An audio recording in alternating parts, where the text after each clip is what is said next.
millennials as employees, one of the biggest priorities for them is going to be upward mobility or skill development and just team culture. If we want to be successful building healthy relationships with our customers and our future customers, we need to understand who they are and we need to meet them where they are. And that requires empathy. That's the topic of this conversation on the CX series here on B2B Growth. My name is Ethan Beute, author of the book, Rehumanize Your Business, and host of the CX series. Our guest, Kristin Messerli, is the founder of Cultural Outreach, and we're talking about cultural empathy, generational differences, ethnic differences, and human similarities. How can we adopt cultural empathy in the business setting while refusing to put individual people into generalized buckets? That's some of what we'll go through in this conversation with Kristin Messerli. Hey, welcome back to the Customer Experience Podcast. If you're interested in connecting with young and diverse audiences as your customers and as your team members, you've checked out the right episode. Our guest has spent more than a dozen years working on multicultural solutions in businesses and in social work. She's worked with several multinational social enterprises, and she's currently running Cultural Outreach, a company she founded nearly 7 years ago that provides diversity training, multicultural content, cause-driven marketing, and more. Kristin Messerli, welcome to the Customer Experience Podcast. Thank you so much. Yeah, really love what you're up to. Really glad this episode started when we got the chance to meet in person a couple months back. We share a passion that we will get into later on around using video to connect and communicate with people in a more personal way. But let's start where we always start, which is your thoughts or your definition or anything that comes to mind when I say to you, customer experience. So customer experience to me is the thoughts and the feelings that you have in using someone's product or in going through the process of using that product. Yeah, a lot around thought and feeling, I think. Yeah, and it's what we're left with. I think that often turns into stories and those types of things as well. Do you feel like I'm under the impression, and of course, I guess I'm guilty in this, that a lot more people are talking about customer experience now than they were, say, 4, 5, 6, 7 years ago? Have you observed that? And if so, what do you think about that? Yeah, and it's interesting because I think we've expanded that definition so much at this point, and we've become really passionate about having a good customer experience as the consumer. But I mean, I think about look on my career, I've always been talking about customer experience, but not really realizing that's what I was doing. I mean, I talk a lot about how to empathize with the customer and how to, build a connection with your consumers or your clients and through marketing. And I didn't realize, I think, until a little bit later on that all of that is about customer experience, So I think where that definition has become very trendy, but a lot of people have been talking about it for a while. Totally agree. It's new language for some basic critical fundamentals. For me, I came up in brand marketing.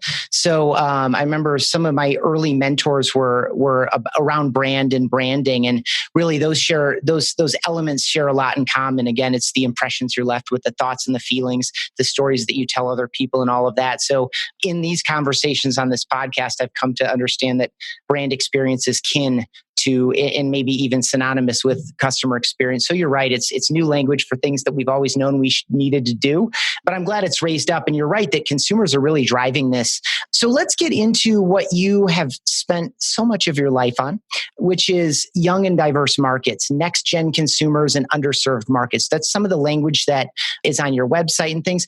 For folks that aren't familiar, I guess before we get there, talk a little bit about cultural outreach and why the focus on these communities in particular.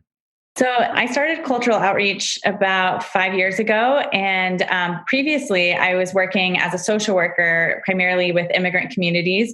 And I started doing a lot more training with businesses on how to work with my clients, because I realized there was just this huge gap in communication and how they were marketing to them and so it was creating my clients were not having access to a lot of the services and businesses that they needed. So in doing that, I realized there was a big business opportunity.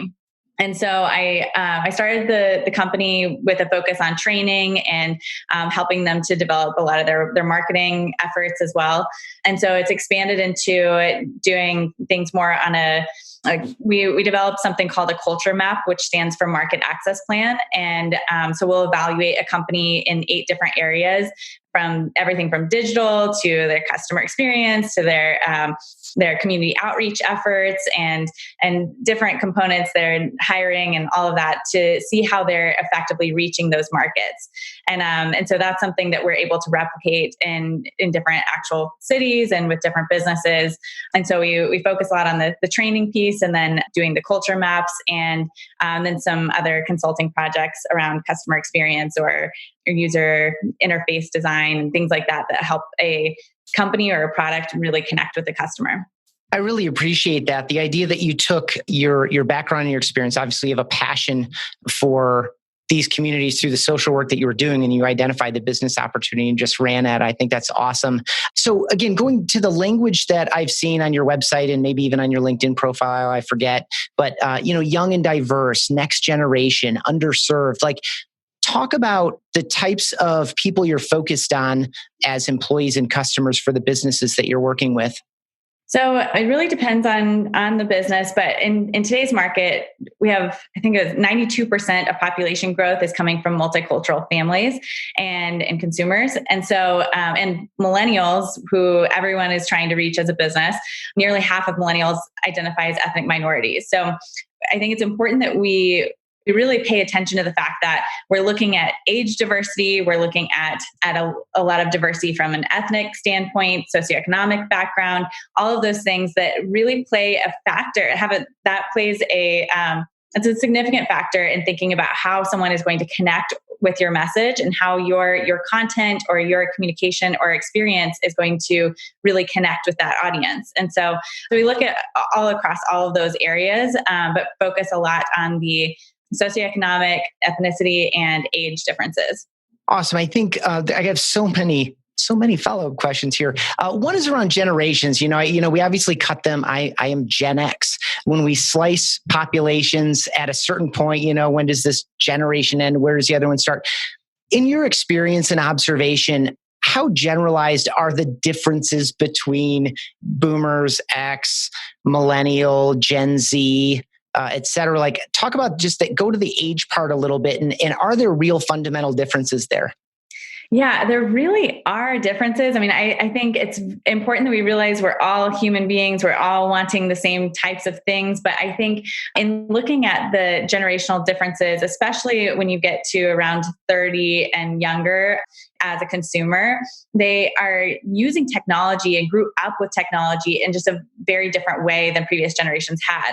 So while we might all want, I'm 32, but while we might all want things quickly and we want to use technology, the way for someone that grew up using this at 5 years old, they have a different way of using tech, and they're going to have different expectations. So some of the big ones that I found are that expectation for efficiency and good quality user interface and design. That expectation for responsiveness is huge with a younger audience. If you don't respond right away, or they're not able to access someone really quickly, they move on so much faster than someone from a previous generation.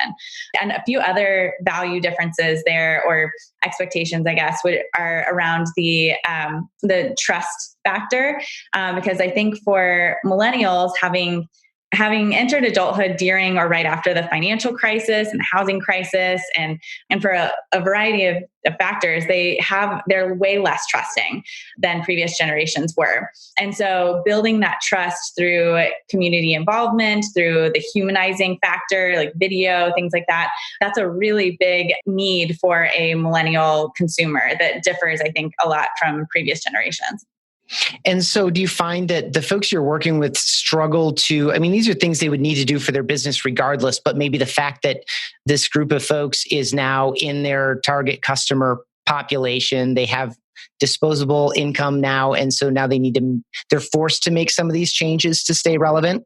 Yeah, it's really interesting. I think I started my business at a time when people still, or companies had kind of the option of doing that. They were thinking, oh yeah, I do want to be more modern and update things, but now it's becoming urgent. And so I think because of that shift in wealth and all of that, people and companies are really seeing that immediate need for updating their design, and not just like, having the tech, but they have to make sure their website and their app and everything is really tight and has a very clean, modern design, and that all of their sales professionals or their company is using customer reviews and being active on, having a good presence on Yelp and whatever customer review sites they are using. But those types of things have become an absolute necessity and an urgent need. And so we've seen that shift over the last few years.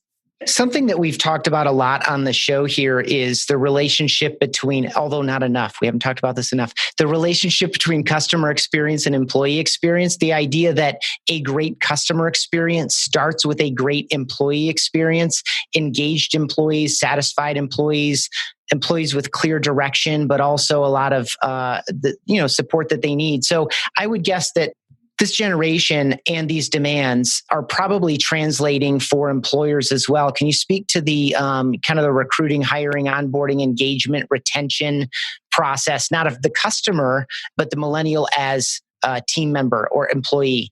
Yeah.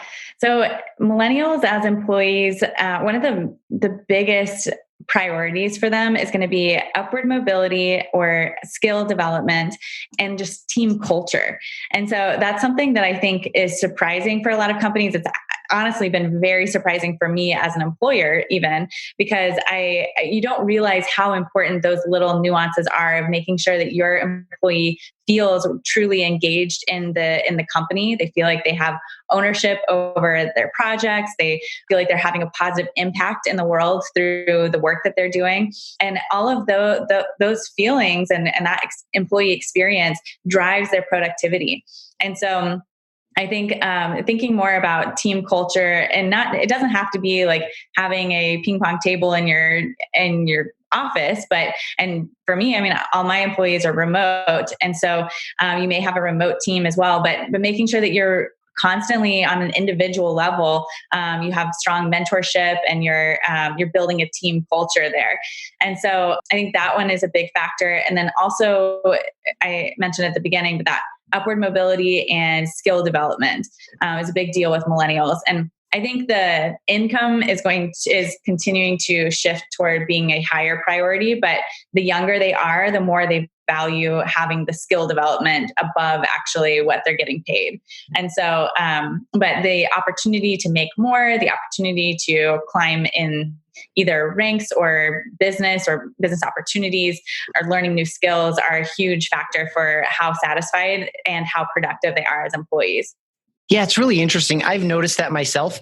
A significant interest in titles and structure in particular seems to be more meaningful than I ever remember. Like in my coming up, it's like, even sometimes even separate from a skill development conversation, it's like when we talk about growth in a one-on-one setting and it's like, I mean, look at all this growth, but the title's the same. And so I might not feel like I have enough external or extrinsic signs or motivators to let me know that I am actually making this progress. It's been, to that, I would say there is a difference that I've noticed over the past maybe 5-6 years.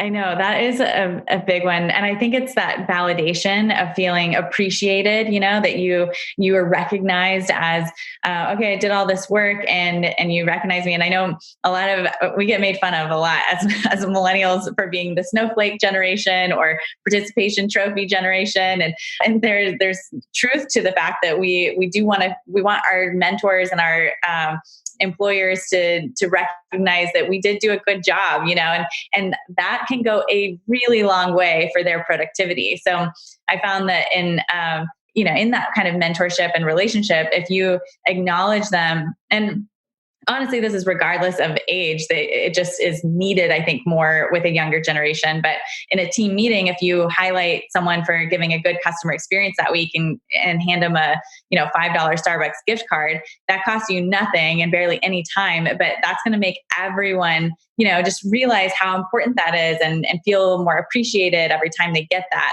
And then on an individual level, giving the constructive feedback and that kind of thing, but always really being conscious and spending time in highlighting the good things that they're doing.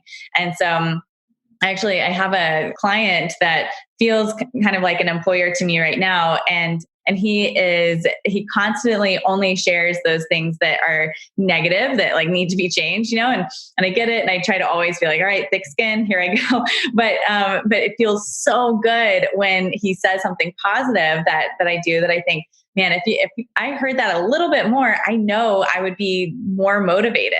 And it's just it's learning, our psychology and what's going to make us more productive and more loyal to you as an employer. So good. It reminds me of, we've been doing this exercise, Steve Passanelli, our CMO, and my co-author on Rehumanize Your Business, which is about simple personal videos, started this, and I've picked it up and done it with him, and I will steal it from him whenever I'm presenting without him. And where we stop, like in a longer format, we'll stop and we'll do a 15-minute like working break, and we'll challenge people just to get out their phones, and we'll coach them through it to record just a simple thank you video. Think of someone who is meaningful to you, like the first person that comes to mind. Record a quick, simple, sincere video message and send it. And then at the end of the break, we do like a 5, depending on how much engagement there is, 5 or 10 minute kind of breakdown, and we share people's stories, because some people are getting replies like right away in real time. And no joke, there are tears on the recipient side, and sometimes even on the sender side, like this. You totally turn my day around. It's so interesting. I'm glad you mentioned that at least the appreciation piece transcends age in a real way, because I don't think any of us hears thank you enough. And it's a simple thing we can do to engage our employees and our customers much more often. And video is a great way to do it because it's asynchronous. It's you in full in person. It's not, you can see thank you typed on a screen, and it's just not the same thing, because it's that difference that you can feel, right? It allows them to be seen and heard, looking them straight in the eye. It's just super, super powerful. And I would expect that you're like me in that you think about that all the time. Like, oh man, I really appreciate that he did that. It's like this fleeting thought as you're walking down the street or going up the stairs or whatever the case may be. And turning that into action is the gap that really separates, I think, and will continue to separate good organizations from great organizations in terms of the people that they attract and retain. Yeah, that's so true. I actually have a couple videos saved on my phone that I will look at every now and then, because a couple different clients sent me a video follow-up after something saying, I just really appreciate the training that you did, and, shared something that was meaningful. And it was just so powerful. It took them, 30 seconds to put that together. But I am like, man, that's what I do this for, is for someone to have a change in their behavior or has some kind of impact. And for you to communicate that on a personal level is a huge, it's a really inspirational experience. Yeah, it's great. Do you have any other thoughts on video while we're here? I did not know when we met that you were very familiar with what we do, and that you have some of your own stories of, positive responses and things. What have you seen in terms of video, the rise of video, and in particular, this rise of simple personal video? Where have you seen it go well? Do you have any stories that you love to share or anything like that? Yeah, man, I talk about this a lot because I do think the personal video is such an important touch. And actually, in talking about millennials and underserved communities, a big factor there is about building trust and building that personal connection. And when you realize that someone is responsive and someone that you can trust, and that they're going to be a good guide through this process, it changes everything about that. That's the customer experience that we want. And so by providing those videos that either are a short video response to a question they had, like, someone might text over some question and you respond over video and say, hey, I wanted to explain this, blah, blah, blah. Like, that is an awesome customer experience, and then allows them to watch that on their own time and not feel like they have to schedule a call to get on the call, whatever. And then also building that connection through video calls. Instead of being on a phone call, you just schedule a video call, and you're able to build that relationship so much better. So I think, a few of heard, of course, tons of success stories about that, because this is a lot of the things that I teach on. But even sharing little birthday videos, like whenever it's someone's birthday and you say, hey, just wanted to tell you happy birthday, whatever. I've told people to do that, and people send me screenshots of people saying, I can't tell you how much this meant to me. And this is so cool that you would do that. And it's rehumanizing business. I love what that can do to someone's life. And of course your business, when you are able to connect on that human level, it changes everything for the consumer and for developing that kind of loyalty. It's so right on. I love that. And I'll just tack on one more there because you just kind of mentioned it. For folks who are listening and they're thinking about doing simple personal videos, if you're wondering, when would I do this? How would I do this? How do I operationalize it and all that?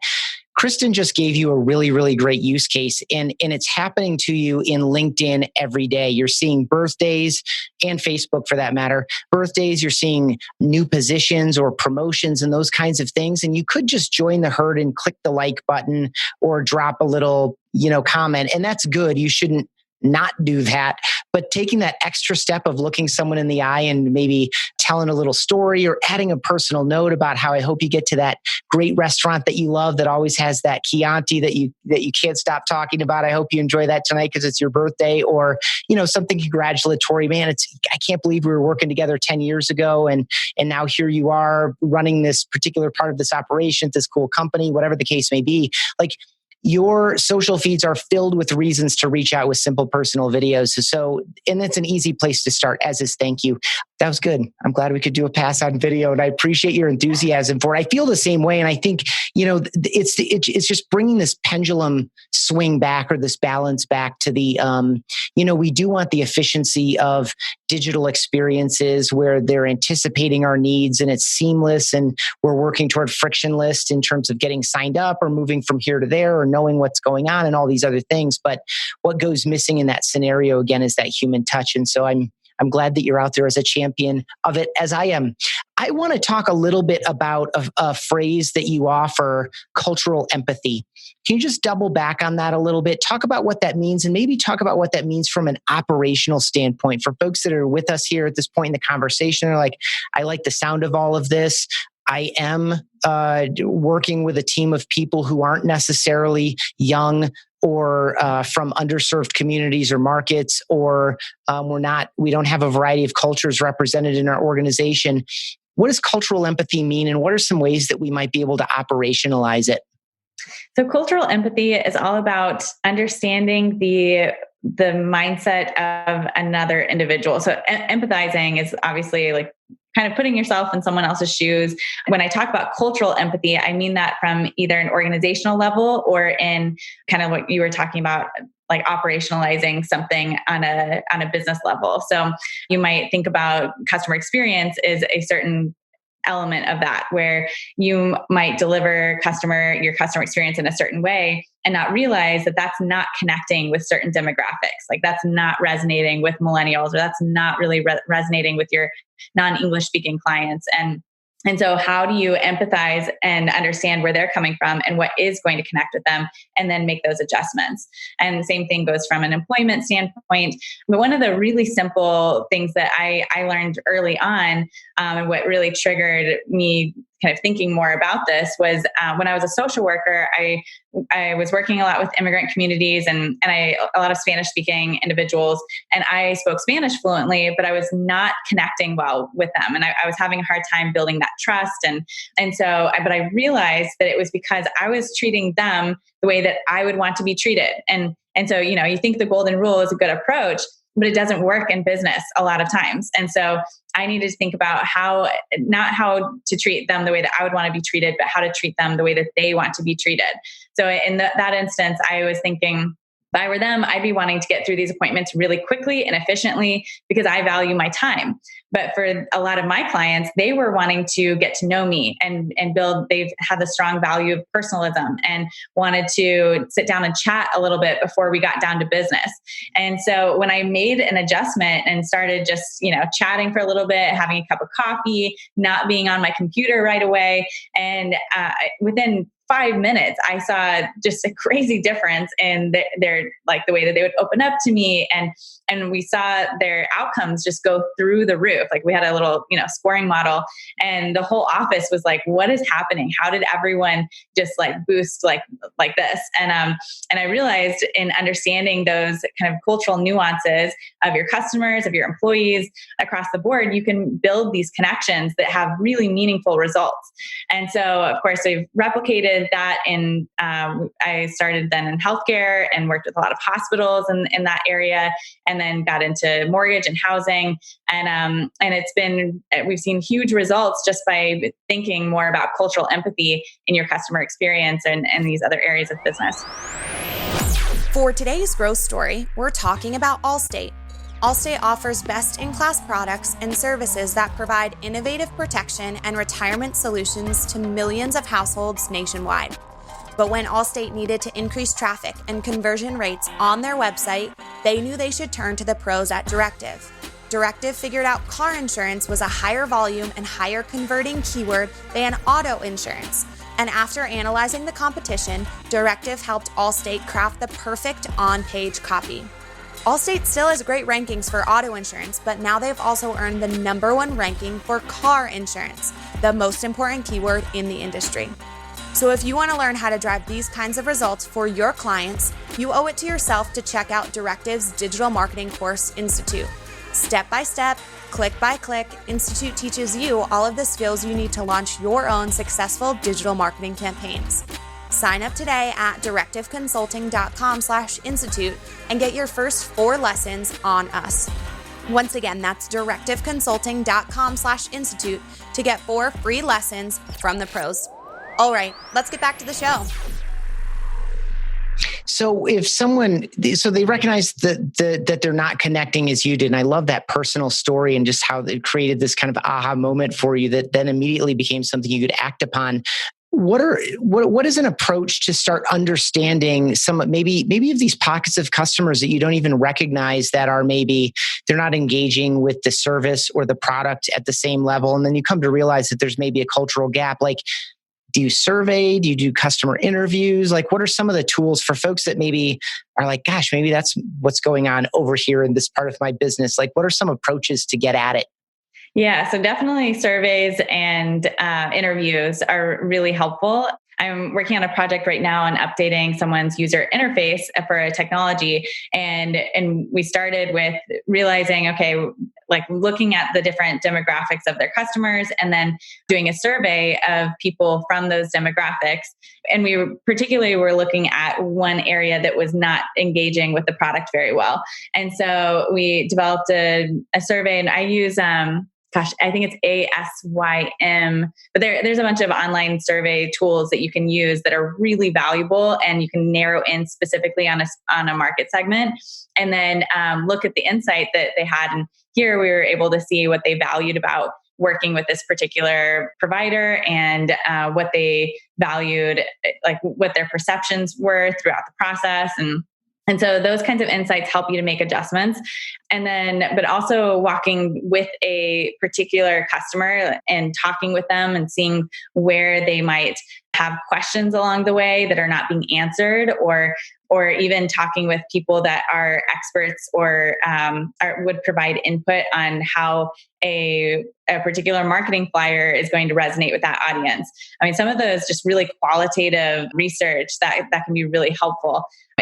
In one example, there was a homebuyer seminar that people were doing in the Korean community, and they didn't realize that like a lot of the colors and they had the language all right, and they were distributing it correctly, but the even the design of that flyer just did not appeal to that audience. And so instead of like the traditional marketing flyer, they changed it up to be more reflective of Korean culture.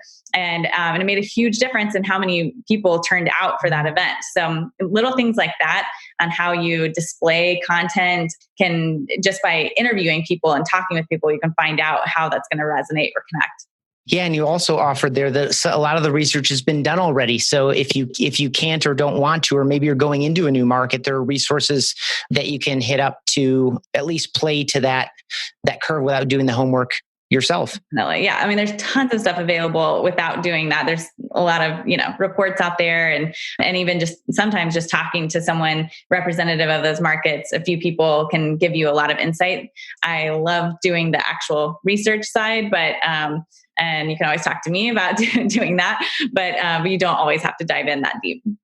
It's good. You talk and write about social media, about partnerships and other ways to build connection into communities that you want to understand better and want to understand you better. Do you have any tips around social partnerships or any other besides the immediate transactional stuff of, websites and forums and ad materials and things?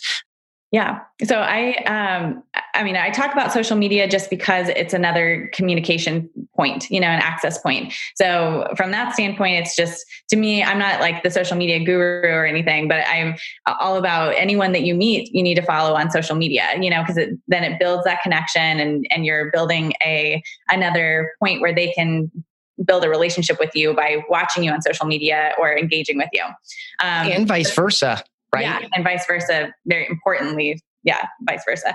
And but on the community relationship side, I think that's one that's really overlooked from most businesses, community partnerships and relationships. And what that looks like is, for instance, if you're wanting to reach the millennial audience, it's identifying who are influencers in that community. Maybe it's an employer that hires lots of millennials. Maybe it's a coffee shop owner or coffee shop and WeWork location, or areas that are reaching those segments, and then building relationships there and finding ways that you can insert yourself or your company, provide some kind of service or value that's going to reach them, or young professional organizations.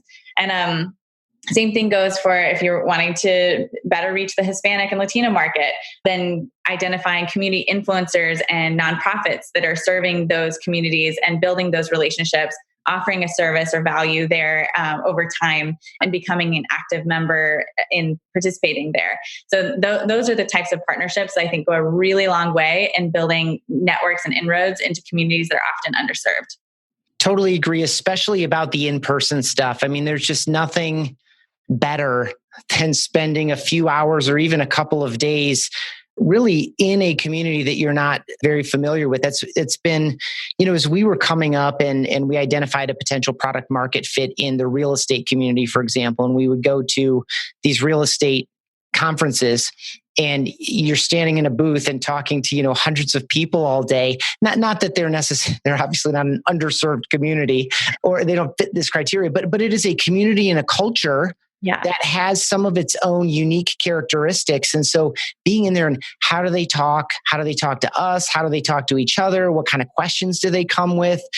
How can you manage the conversation well? Like there's just that in-person stuff just can't be gathered any other way. I mean, reading a really good report or even doing the interviews is helpful, but there's nothing like being fully wrapped in it for long periods of time. One follow-up for you on this, because it just occurred to me as I was talking about individual interviews versus, being surrounded by thousands of people who fit some basic criteria. Do you have any cautions that you would give listeners or that you would give your own clients about, putting people into these kind of larger buckets? I mean, you have to, and I totally understand why we do it.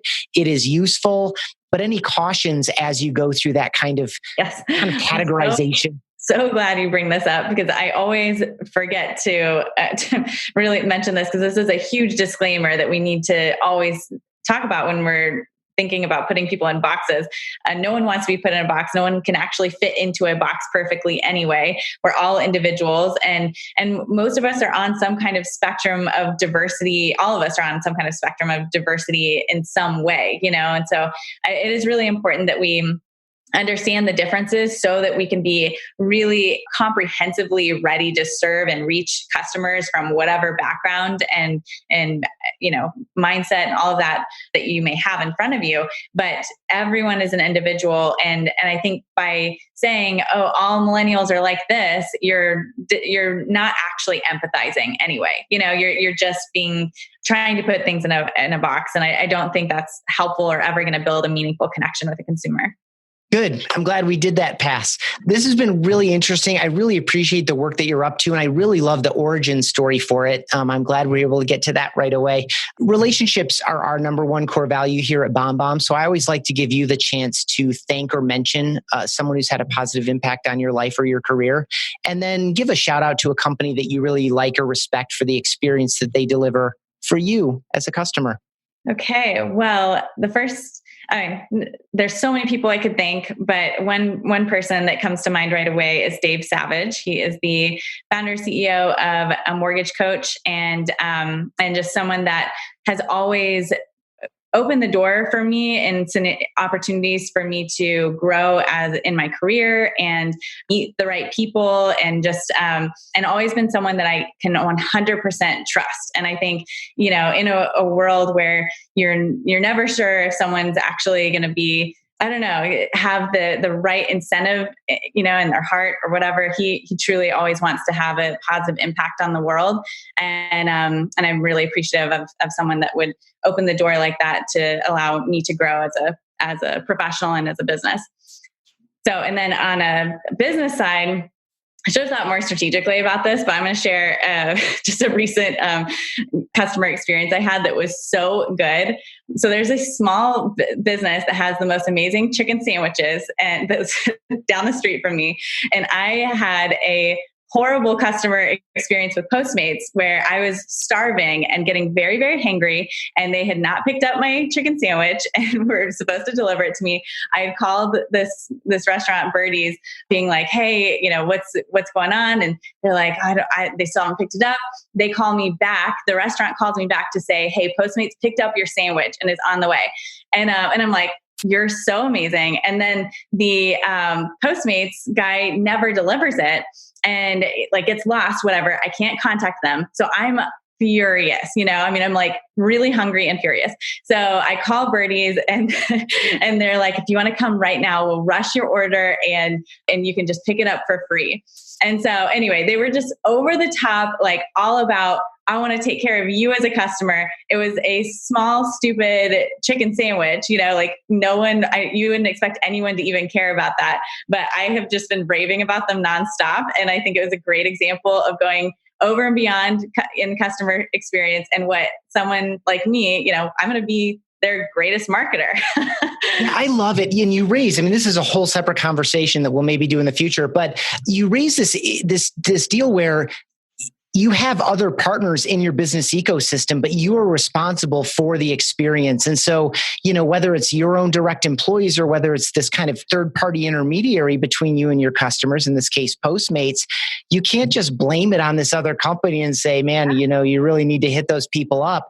So the fact that they took ownership and just really, that's the right thing to do. And so all of us, same thing really for us, when our platform goes down because we're on Amazon Web Services and this part of the country is out and part of our app is on that server, we have to eat that. You are responsible for the whole experience, even if you're using other companies to bring it to life.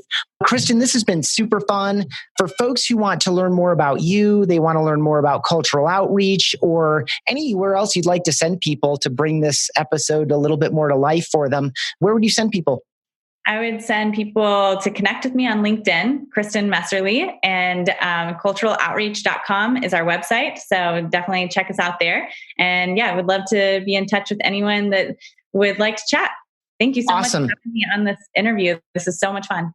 Good. I really, really appreciate your time so much. And if anyone listening wants those links and other things, I always write up these episodes at bombbomb.com/podcast. And I include video clips as well. So if you've been listening to these, but not seeing the guests, they're all there in the blog. Thanks so much for listening. And thank you again to you, Kristin. Thank you, Ethan.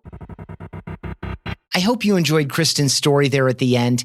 Of course, it was fun to listen to, but it's also very informative. So many of us rely on a network of partners to deliver our product or service. But our customers have a relationship with us. Their experience is with us, and we need to own that entire experience. At BombBomb, we make it easy to record and send video messages in place of some of your otherwise faceless digital communication. And something like an AWS outage, for example, can impact our customers. But we don't blame Amazon. We own the situation, we own the relationship, and we own the experience. If you have any thoughts or curiosity about using simple personal videos in place of some of your plain typed out text, you might be interested in the book Rehumanize Your Business: How Personal Videos Accelerate Sales and Improve Customer Experience. My name is Ethan Beute. I'm one of its co-authors, and I thank you so much for listening to the B2B Growth Show. I hate it when podcasts incessantly ask their listeners for reviews, but I get why they do it, because reviews are enormously helpful when you're trying to grow a podcast audience. So here's what we decided to do. If you leave a review for B2B Growth in Apple Podcasts and email me a screenshot of the review to james@sweetfishmedia.com, I'll send you a signed copy of my new book, Content-Based Networking: How to Instantly Connect with Anyone You Want to Know. We get a review, you get a free book. We both win.